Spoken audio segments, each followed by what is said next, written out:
সম্মানীয় সাংবাদিক বন্ধুগণ, পশ্চিমবঙ্গ প্রদেশ বিজেপির পক্ষ থেকে আমাদের সকলের পক্ষ থেকে আপনাদের শুভেচ্ছা জানাই। আজকে পশ্চিমবঙ্গ প্রদেশ ভারতীয় জনতা পার্টির পক্ষ থেকে আপনাদের পূর্বাহ্নে জানানো হয়েছিল আমি এবং সম্মানীয় সাধারণ সম্পাদক জগন্নাথ চট্টোপাধ্যায় আমরা একটি প্রেস বার্তা করব এবং আমরা আনন্দিত আমাদের সঙ্গে আরেক সাধারণ সম্পাদক আমার কলিগ এমএলএ শিক্ষাবিদ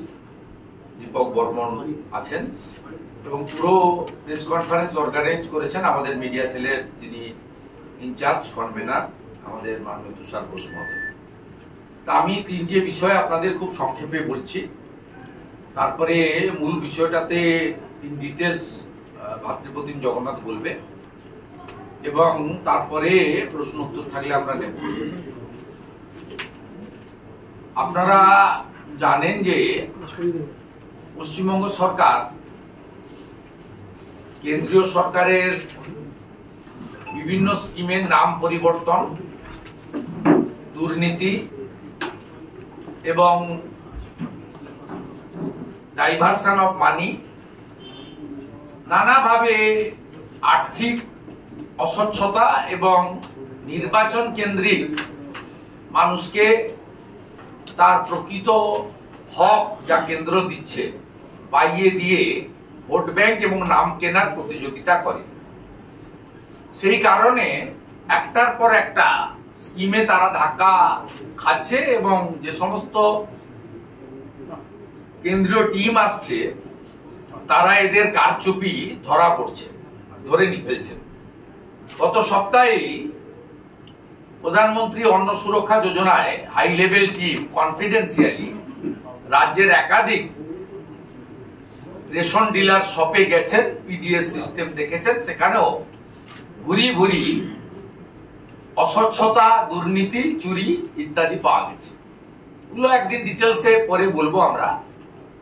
আজকে আমরা আমাদের মাতৃশক্তি, দেবী শক্তি, নারী শক্তি, যাদের জন্য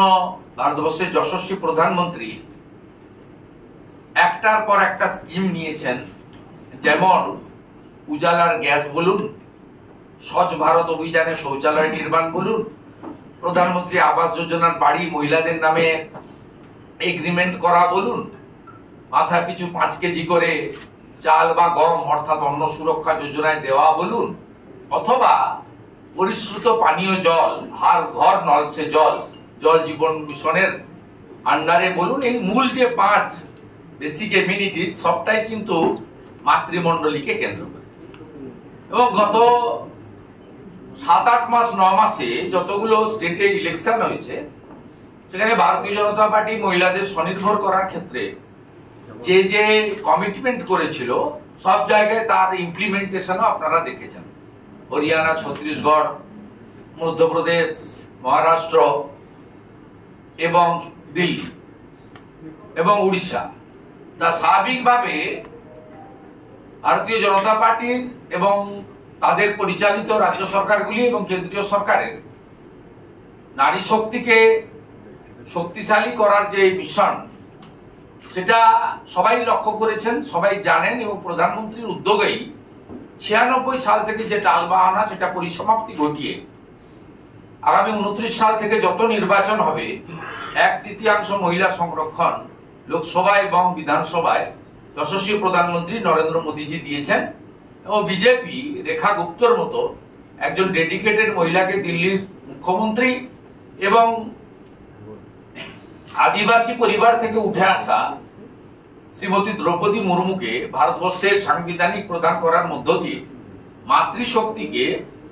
বন্ধন করা, শ্রদ্ধা জানানো এবং